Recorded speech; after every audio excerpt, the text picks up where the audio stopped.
Yeah.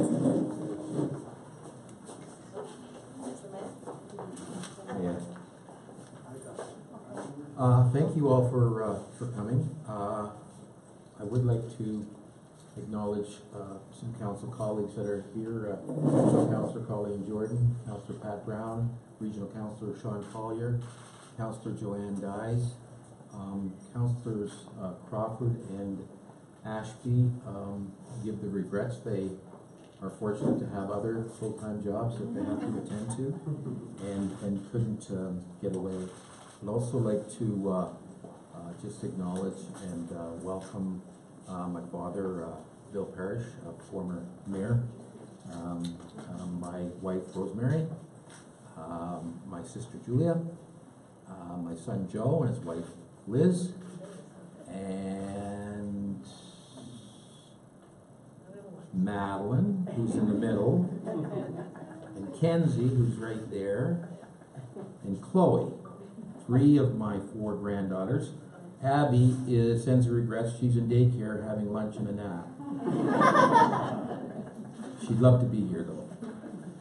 I also want to acknowledge my former assistant Cherry Sevigny and her husband Reed. Good to see you. A number of staff. I won't embarrass you by singling you out. Our MP, Mark Holland, thank you very much, Mark, for coming along. I've inevitably missed people, but I will solve that and cure that at some point. I took the time to make a very brief statement because they told me I had to, and so I did. And when I finish that, I'd be pleased to take any questions that there might be from the media. After 7 terms, 23 years, and an entire generation serving as mayor of the town of Ajax, I have decided not to seek re-election as mayor in the coming municipal election. I make this decision after much thought and reflection. I have very much enjoyed my time as mayor, and thanks to council, town staff, and the people of Ajax, I think it has been a time of great progress and success for our town. There is no perfect time to lead, and there are many challenges facing us, as there always will be. I have always been committed to preserving what is best about this community and to changing what needs to be changed. I now feel that the time has come and is right for me to be part of that change. My leaving office will facilitate a change in council, new leadership, new ideas, and an opportunity for a new generation to forge the next phase in the development and maturing of our town. The town of Ajax has a storied past and a great future. This is not an accident. Over the years, we have been fortunate to have had many dedicated and committed mayors and councillors, an outstanding civil service, a committed volunteer and nonprofit sector, a vibrant business community, and most importantly of all, citizens who care and give back to their community. I look forward to new, creative, intelligent, and committed people to serve on council and all sectors of our community. I know they will carry on the tradition of the highest level of service and commitment to our people, and I wish them all success. Nec quisquam nisi Ajax. None but Ajax can overcome Ajax. Thank you.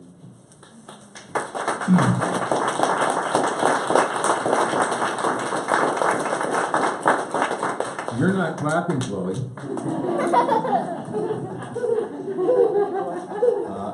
If there are any questions, I'd be happy to take them. I've answered everything? Why now? That's a good question, Keith. As Councillor Brown will probably tell you, I've faked leaving several times in the past. And I just felt that, as I said in my statement, the time is never right, but I thought that it was as right as it's ever going to be. Some wise person said that it's better to leave the party a half an hour early than 10 minutes too late. And I agree with that. I feel that I've accomplished a lot of the things, many of the things that I wanted to accomplish. I feel that, you know, if you stay much longer than 23 years, they might think you're doing a Vladimir Putin impression or something like that. And, you know, there's a time for change. And I felt that I've given all I could to the job. And like I said, you know what, when I became mayor, my son Joe was 14. And now his daughter, Madeline, is almost 8. That makes you think a bit. That's a generation.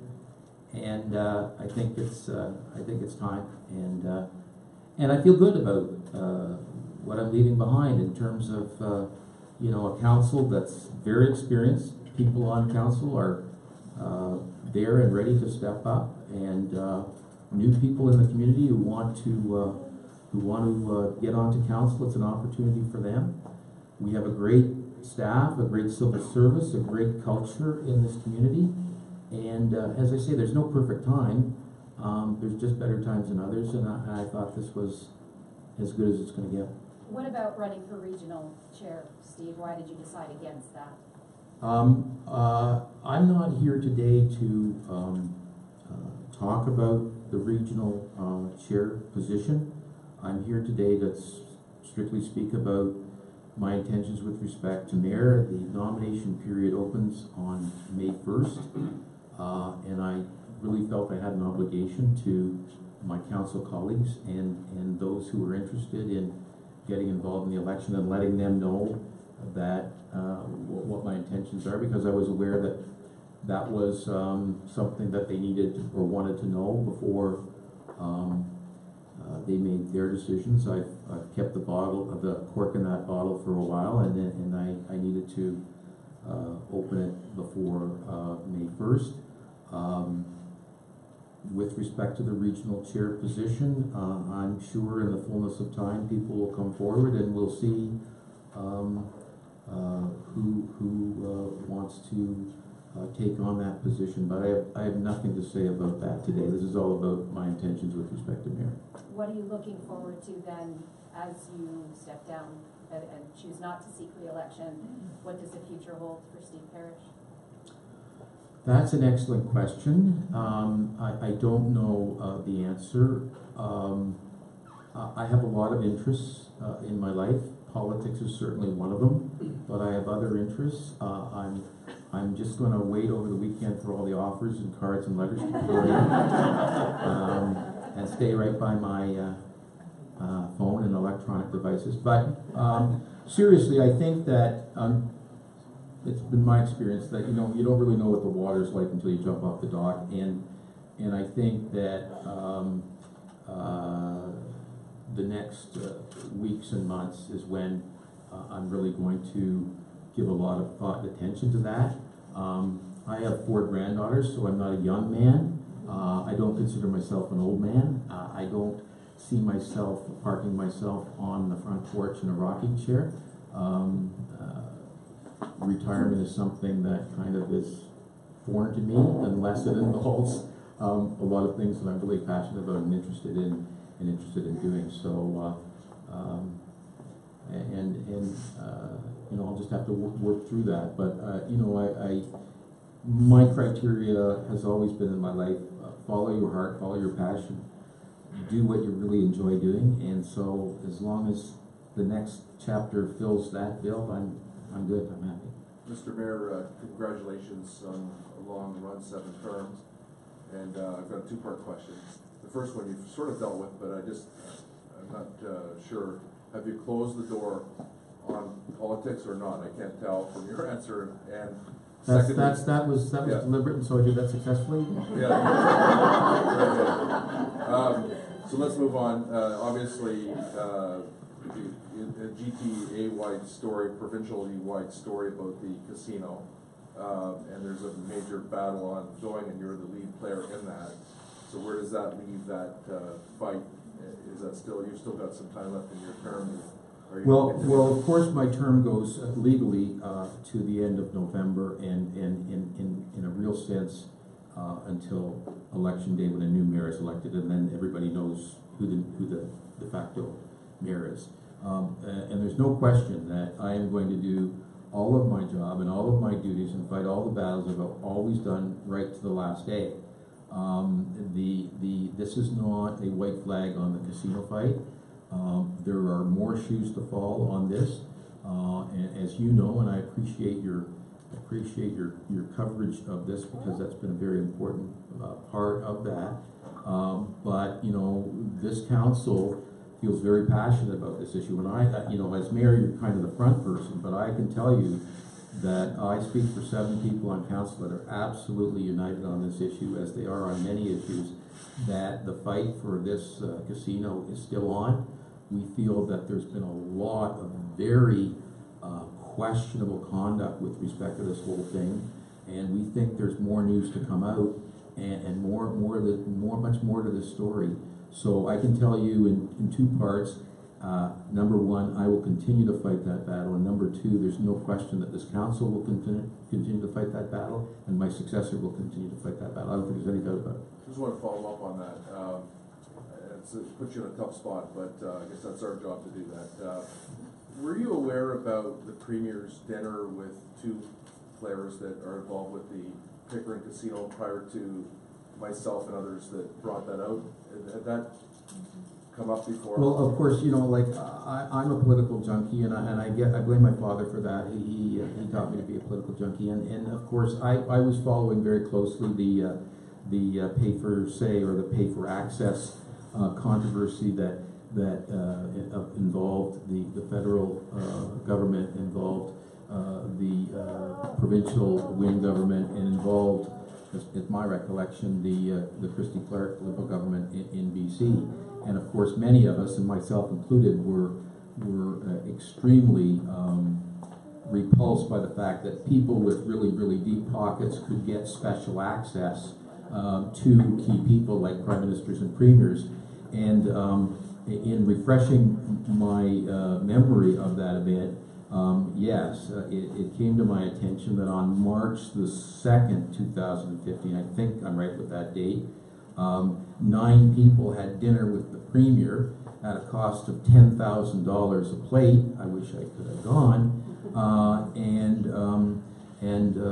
2 of those people were the 2 gentlemen who are the owners of Durham Live. And in April of 2015, some month or 6 weeks later, a letter goes from Joe Dixon, our MPP, and Tracy McCharles, an MPP and cabinet minister, to the Minister of Transportation, asking that the minister open a new partial interchange at Church Street to facilitate the Durham Live development. And I got a response letter from Minister Sousa yesterday from my letter, and he said, we've been in constant touch with you on this thing. We've been dealing with you. What you say that you haven't been involved in this process is wrong. And then he lists dates, and the dates are in early 2015. Then there's about 3 or 4 dates in early 2015, and then there's one event, a 10-year anniversary of the opening of the slots in 2016, and that's the only time that we met. So basically, he confirmed what I said, that we haven't met in the last 3 years, and in fact, we stopped having meetings somewhere around and closely behind a $10,000 dinner. So I can connect the dots as well as anybody else. Mr. Mayor, I came from Guyana 15 years ago. Now, you're not media, are you? No, I'm not media. Okay, we'll let you go anyway. Thank you. But you've been my mayor. I've been in Canada for 15 years, and we moved directly from Pearson to Ajax. And I want to take the opportunity to thank you for all you've done to embrace diversity within our community, for Muslims, for West Indians. I have to go home and break this news to Shelley and the kids. They won't take it nicely. But congratulations and thank you for all you've done. And I know your capable counselors will follow in your suit. Thank you so much, sir. Well, I'm glad you said that, because I think one of the accomplishments that I'm most proud of is the early movement of this council and staff to embrace our diversity and inclusiveness, and to get out in front of it and to rejoice in it, and to understand that it makes our community better and stronger and just a better place to be. And again, this is something that was advocated by and promoted by all members of council, and it was supported fully by our staff. So once again, we moved together on that, and I thank you very much for those comments. So you can confirm whether or not this decision has been influenced by the casino battle? I can confirm that it has not been influenced by the casino battle. I made up my mind on what I'm announcing today at least 6 months ago, maybe a year ago. And I had to keep it inside because, and the politicians in the room will understand this, because there's no worse fate for a politician to become lame duck. And once you announce you're going, bye, have a nice day. So I've made up my mind before the casino fight emerged in any way that it has in the recent past, and I just had to keep a lid on it. I felt appropriately until now, and I felt that, you know, mid-April was my target out of deference to my council colleagues and other people who are interested in running. And by the way, I'm kind of a superstitious person, and I like dates and things like this. So Friday the 13th really appealed to me because I'm a bit of a contrarian. And it was 40 years ago today, on another Friday the 13th, that I was called to the bar as a lawyer in Ontario, and I hung my shingle as a lawyer, and the symmetry was irresistible.